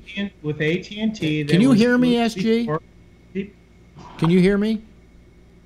Here's what I'm saying to you. No, you're not going to be able to tell in 6 months. These guys are going to be really goody two-shoes for a while. But later on down the road, they have the ability to screw you over, and at that point they will. Okay? In other words, we don't have any control over that now. And they can use their businesses' priorities to prevent you from getting competitors. They can, but the market will allow bullshit. They'll do it anyway. Are we in a capitalist society or not? Yes, but you know what you're going to have to do? You're going to have to buy 2 services instead of just one in order to get what one used to supply you. So walk me through that. Walk you through that? Let's say AT&T decides we own HBO, we don't want Showtime on our service. So you've got to maybe go over to some other person, but they say, hey, we're owned by so-and-so and we have Showtime, but we won't run that HBO because that's not run by AT&T. So now you got to buy both of them in order to get all the stuff you want. What do you mean? But then the consumer says, you know what, we're not going to stand for that. Explain we're not going to buy that. And then, first of all, it's just a bunch of people just panicking, and that's what it is. Ray, explain it to him. Ray, I can't explain it any better than you just did, Alex. I don't know what else to say. All I'm saying is your options will not be as much as they are now. You won't be able to go to a AT&T service and get everything because they're going to give you what they own. They're going to give you CNN. Okay, but then maybe they're not going to give you Fox because Fox maybe is owned by Comcast, you know. Yeah. So how long will that take for people to say? I don't know. I don't know when it's going to happen. It's the fact that it can. You know? Broadcasters will put some pressure to enact it because, well, I got a trade journal, and one of the complaint of newscasters in the field who are not using microwave transmission to transmit video, they do it like streamers like myself do it. They use hardware encoders or something like that, and they're always complaining about stringers clogging up the internet with live streaming to Periscope or YouTube or Facebook. So they, under the abolition of net neutrality, those broadcasters with the big bucks will get favorable bandwidth. So that's a problem. That's anti-democratic. It's bad for us where something like Netflix is concerned because they're probably going to charge Netflix more for carriage on a system, okay, on an internet system, or for allowing it to go through at least at the kind of speeds they need to be able to send 4K. Do you know that something like, I think 60% of all bandwidth in the United States after 6 o'clock at night is Netflix? Wow. You know, so but what are they going to do with that? And how much is Netflix going to wind up costing us? Because they're going to have to raise their prices because they're paying more, and they don't want to be shunted to the slow lane because then they can't have the 4K and they can't have the HD and all of that. You know, I heard a guy who had his own small ISP up in New York, and he said that, you know, this whole eliminating net neutrality will be beneficial to him because there are certain aspects. Well, beneficial to him because he's an ISP. Right. Yeah, but it's not beneficial to me. I'm not an ISP. No. It's beneficial to, because he's going to be able to contain costs for his customers. So he's not going to lose customers. Had it gone forth where, you know, before this legislation, then he would have lost customers because the pricing would have priced him out of the market. Well, how would it price him out of the market? This is a small guy up in New York. Yeah, well, he's going to get crushed like a roach, you know, because the big companies are going to come in and just gobble up everything. He said that his deal was that he was in favor of this because he would no longer be crushed by these pricing, these other, you know, there's other pricing. How is his pricing being hurt?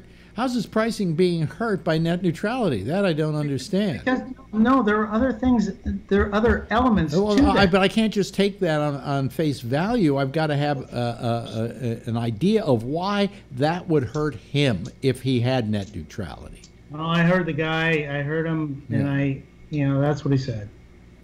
By the way, the minstrel has left the room. Yes, Ray. Yeah, I had crashed there. Sorry about that. Yeah. So about 18 years ago, we had a small ISP here called ISP Channel in Palo Alto, and they put fiber optics to all the telephone poles, and we were going to have it installed the whole city. Then Comcast came in, and through some mechanism, I don't know, they completely got rid of ISP channel. Now we have the God, I can't think today. The fiber. The fiber optics on every pole, but it ain't ever gonna get into our house because Comcast. It's not in Comcast's best interest, and that I couldn't believe. So that was over, and that was 18 years ago. Here's what happened. What has happened too. In most areas, you only have for your area one cable company. In New York, we finally got a second one, and I got FiOS here. Okay, which is fiber optic. Well, no, we have AT&T too. That's right. AT&T Uverse. But you know, it's a very small, a very small universe here that we're talking about when it comes to companies. You got to realize that. So what's happening? Just check it out. Who are the companies that are buying up the big media companies today? Every one of them are an internet service provider. Okay, because they want the product to put on their systems. And once that's in place, they're then going to be not liking competitors. For instance, as I said, vertical integration. Huh? Vertical integration when a company is able to do everything in-house. Yeah, that's very nice, but when all the major internet companies are down to a handful, that's scary. Because in the old days, you know, when we first started out with this whole cable nonsense and internet stuff, you used to have a ton of services. I remember my first internet service provider was Hooked.net in San Francisco. They don't exist anymore. Yeah, mine was Value.net. Yeah. And if you find out, most of these companies, all their businesses were gobbled up by other businesses. And it's getting smaller and smaller and smaller and smaller, and it's kind of like Pac-Man. It's eating up the board, you know. But Alex, that's happening in almost every industry. But what is in the best interest of the consumer? The best interest of the consumer is that he has choice. And when you don't have choice because it doesn't exist, then you got a problem. When I first opened up a store, there were 300 mills making carpet. Now there are like 5. Yeah, it's consolidation. It's made it difficult. But weren't you better off when there were more carpet makers? Yes, I was. Okay, so there's the point, and that's what we're talking about. When we're talking about net neutrality, and we're talking about all these companies. You know, we see these science fiction movies about the corporation, like this one corporation runs everything, and that's possible because all we got to do is have a couple more gobble each other up, and we got the one corporation. That's the way everything is going now. Why should that industry be penalized? Why should we say that's good? Why should we say that's good, Phil? I don't say it's good. It just so happens to be the way that it is. Yeah, but we don't have to leave it like that. We can fight against it. Well, you are fighting against it, Ray Renati, in this in fabulous entertainment medium called the theater, live performance. When I saw the show, Samantha and I were blown away by all the playbills for different kinds of offerings going on in the San Francisco, Berkeley, Oakland, even the North Bay here. So, I think electronic media is just going to tap out at a certain point, and we may see more theater. I mean, that's what I would like to see. There are 350 theater companies in the Bay Area. Yeah, wow. That's amazing. I know it is. I mean, your play, we had no idea what we were in for. I mean, I read one review before I went, and it was a good review. And when we saw the play, we were just blown away. I mean, that play was so tight, and it's not the only one. There's dozens of things like that happening. Hey! We leave the leave the reviewing to Michael Snyder, please. So, yeah. I don't know. I don't know. I mean, it's like in the entertainment industry, there are rules about casting directors versus talent agents. So a talent agent cannot charge you anything The casting director and a casting director cannot charge you anything. A casting director and a talent agent have to be separate entities. Yes. Because way back when they did some vertical integration, they ended up completely ripping off all of the talent. And there was all kinds of How can they pay for the couch if they can't charge you anything? Goodwill. You can get a couch at Goodwill for like $100. Yeah, I understand. Okay. But I talk about radio. When radio was deregulated, basically, and people could buy up as many radio stations as they wanted. Now all the radio stations are owned by about 5 groups, and that's it. And it's ruined radio. It's ruined radio. It's ruined my ability to earn a living.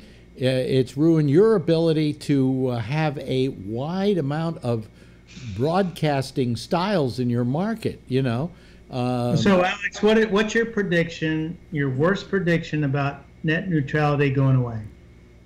Well, my worst prediction, I've already told you, is that these companies, because greed always is the order of the day, are going to suddenly throttle down those things which compete against their best interests. Exactly. Okay, everything's going to be higher priced. Eventually, it's going to raise the prices on what people pay for internet service and so on. It's going to raise the price. For instance, Netflix probably will not be able to continue giving their service for the price that they're giving it for now, because they're going to be charged more for carriage on these systems to be in a fast lane. What will the people who are buying that do? Well, what do you mean? What will they do? The consumers. A lot of those consumers might not be able to afford Netflix anymore. And then what would they do though?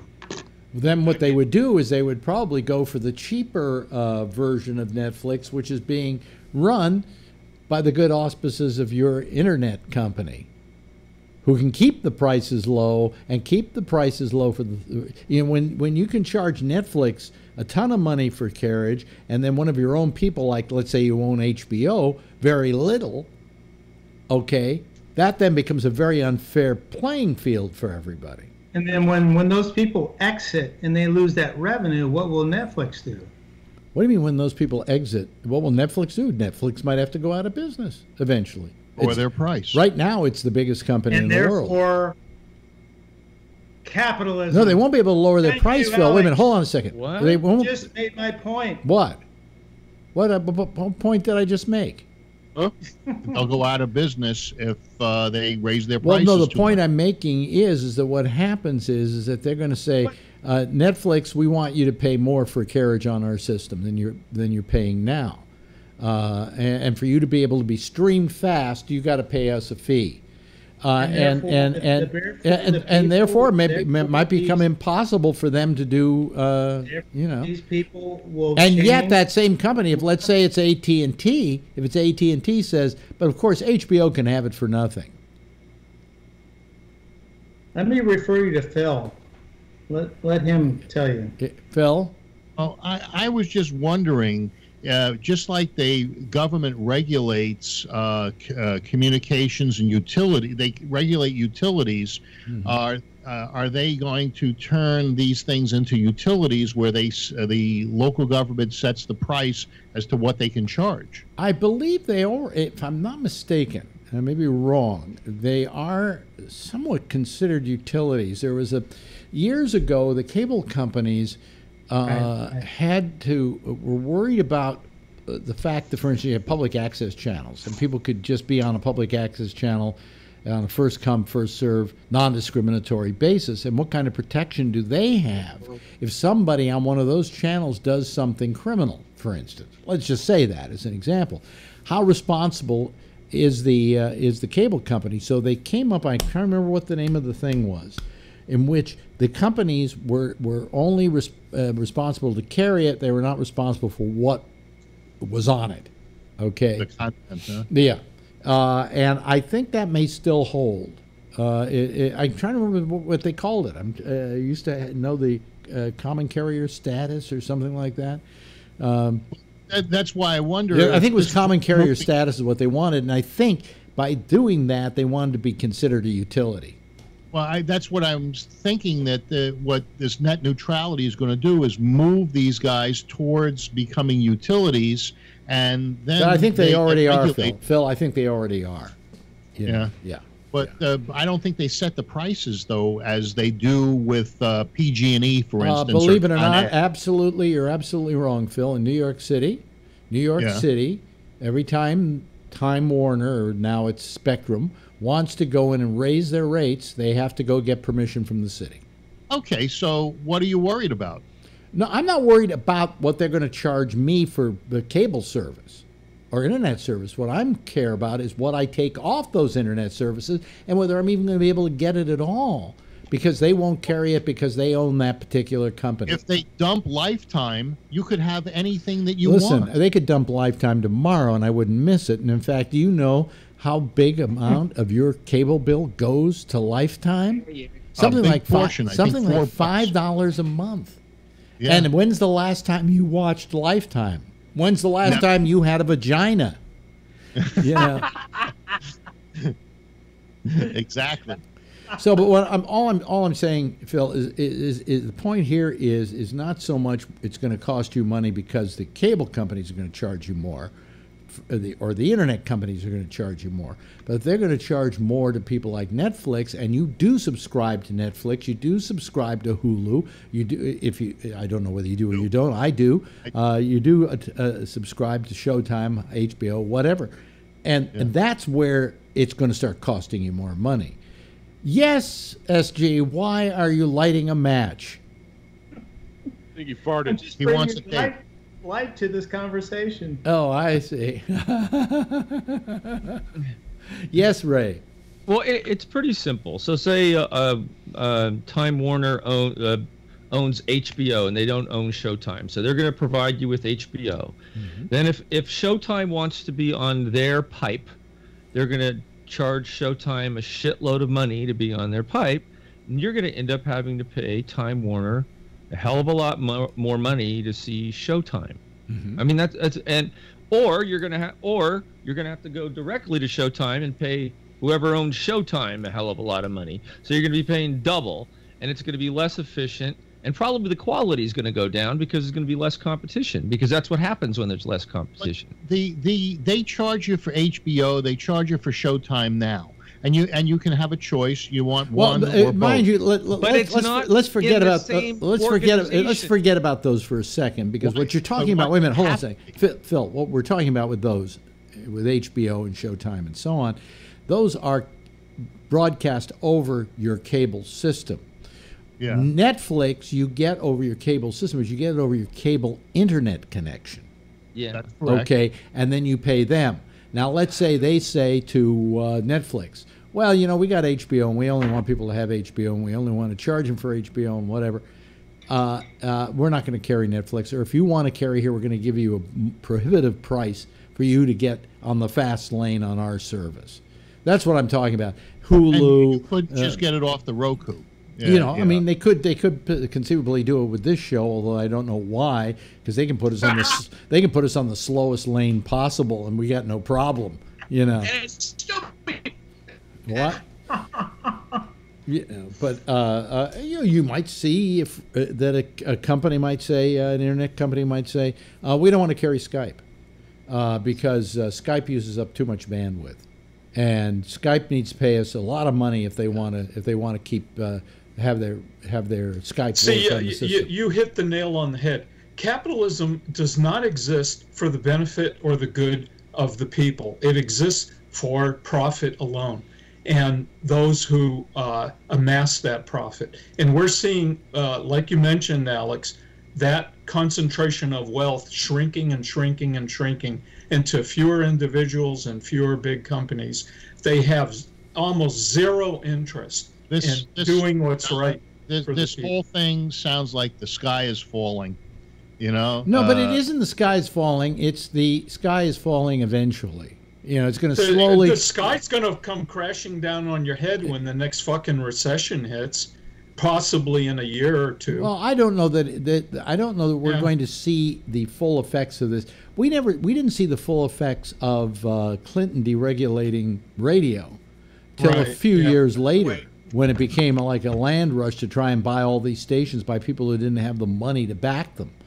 I mean, we already had two of the biggest, only about 5 major broadcast organizations in the United States now, and 2 of them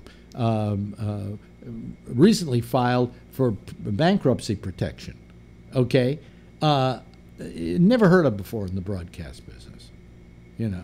Yeah, you know, and the other thing is we're just looking here at entertainment, electronic entertainment, but like this is just one example of how there's a greater divide between the rich and the poor in this country, and we're just allowing it to happen and saying it's capitalism. Well, capitalism needs to be regulated, and there are all kinds of laws on the books that are just being ignored now, whereas before they weren't. And it's if you think it's the sky is falling, that's fine, but yeah, the sky is falling, and eventually will fall, and we will be a nothing country. That's where Trump is saying there's too much regulation, and he's trying to cut regulation back so that capitalism could work. Then you can't. Capitalism doesn't work when you overregulate it. Oh, I think that's not what I said. Capitalism is working fine. But the thing about this net neutrality, they have not eliminated everything. There's still going to be some watchdog aspects to make sure that people are not getting screwed. Who's watching the hen house? Yeah. Well, who's watching the hen house? A bunch of wolves. The FCC is part of that. Have you read the regulation? Wait a minute. What FCC? Wait a minute. What FCC? That FCC we have now is so you're going to hate everything I say. It is. Believe me. Tell me someone you respect that you would want as an overseer of this. I'm not going to give you a name right now. I have to think about that. But no, wait a minute. The point is, you're talking to somebody. You're talking to somebody who all his life. SG, listen to me. Where everything is ignored through SG, listen to me. Oversight to make sure that people do not get screwed. Listen to me. Wait a minute. Nobody knows the FCC better than I do. I have worked with the FCC for practically all my life. And let me tell you right now, the FCC that exists right now is the least efficient FCC we've ever had. Okay. And I can tell you that because I know that for a fact. I've seen it happen. The way that it's been, let's just take FCC out of it, and I agree with you. Let's just take that out of it. You brought it up. And there's controls in place, and it goes beyond. This is not a thing that everyone goes wild. There's still going to be controls where people are being looked at. Period. Dream on. By whom? By whom? Yeah. You know. Yeah. The FCC. I listened to Ajit Pai, who's the head of the FCC, explain why this is going to be so wonderful for people and so on, and he doesn't even know what he's talking about. You know, he's not even an expert. You know, the thing is, let me tell you something about the FCC. When I first came into knowledge of them because they were controlling the business I was in, they were basically a technological organization. They wanted to make sure that people didn't override other people's signals, and that every radio station had fiscal responsibility and was able to pay to keep the radio station going. Occasionally they once took a license away in something like 30 years, and that was for malfeasance, financial improprieties. But they were basically a technological organization who wanted to make sure your transmitter was working properly and so on. Only in recent years has it become a proactive group in which politics of the day were coming into play. And so therefore, that's why it's not an effective FCC anymore. What? You know what kind of crap the FCC does?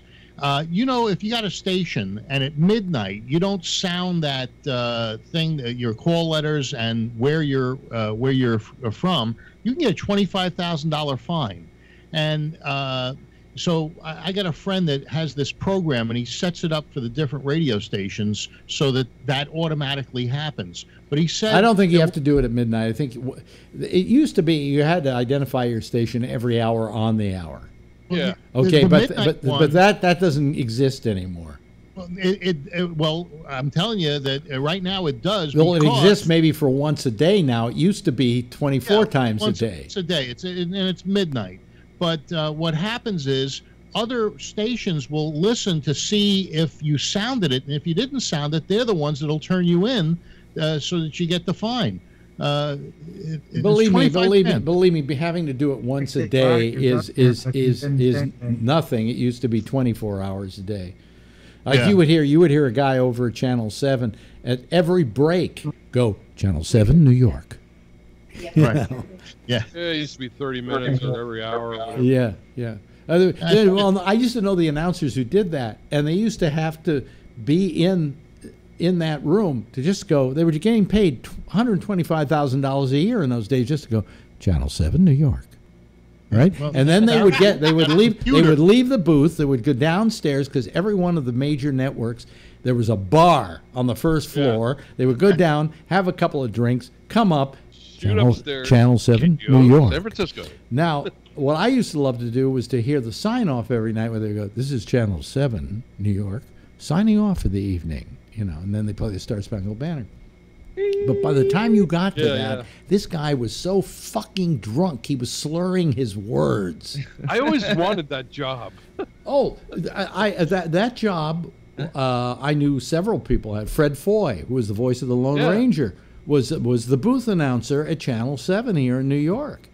And they, every time we came up with new contracts for the union, guess who got the biggest raises? Those fucking booth announcers. Did they want to give it to the guys working over at FM? No, those are a bunch of hippies. No, we're going to give it to Fred Foy and the boys. Channel 7, New York. Thank you very much, Fred. How much studying in school did that take you? It's the baritone. It's a baritone. San Francisco. And they always used to do it like we're really denying we're actually saying it. Channel 7, New York. This is Rigo Chacon in San Jose. Rigo Chacon. I remember Rigo Chacon. Oh, man. Anyway, SG, who knows what's going to happen with this? It's not going to happen immediately. It's not going to happen tomorrow. That's not going to be the problem. But greed will be the order of the day anytime you give it a chance to rear its ugly head. But anyway, hear that? That's music. That means the show is over with. Hey, Jeff, thank you. You've been kind of quiet tonight, but I hope you've enjoyed listening to us. Kevin, good having you here tonight. And SG, always a pleasure to have you here, as well as Mr. Perulis and Mr. Mayor. And where's Boddicker? What happened to Bod? Oh, there. There he is. And Ray Renati. Falling. Hey, thanks to all of you. What I would like you to do is maybe give a big wave goodbye to everybody so that they can say goodnight to you.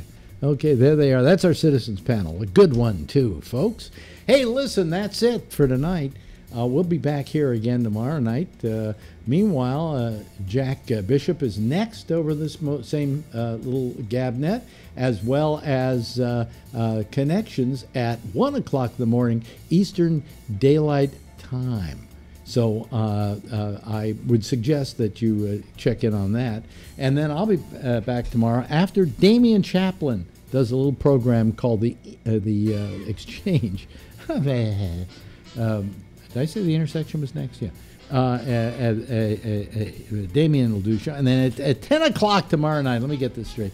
10 o'clock tomorrow night, Gabnet, New York. Tomorrow night, 10 o'clock, same time, same station in life, we will be back here. And as always, I say it, I'll say it again. I like saying it constantly. If you see her, tell her I love her, okay? Bye, everybody.